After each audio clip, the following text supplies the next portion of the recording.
বানাইছি বাংলা ভাষার জন্য, যারা জীবন দিয়েছে তাদেরকে মনে করার জন্যই এই আয়োজন।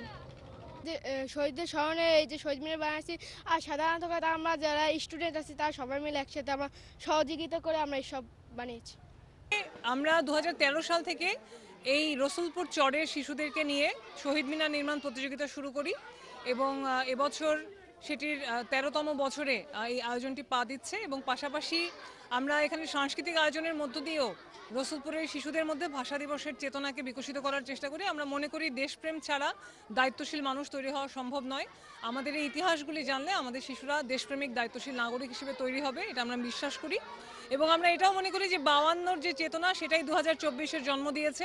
52-71-কে সাথে নিয়েই আমরা পথ চলতে চাই এবং সেজন্য এই শিশুদেরকে সেই ইতিহাস জানাতে আমরা এই উদ্যোগগুলি নিয়েছি।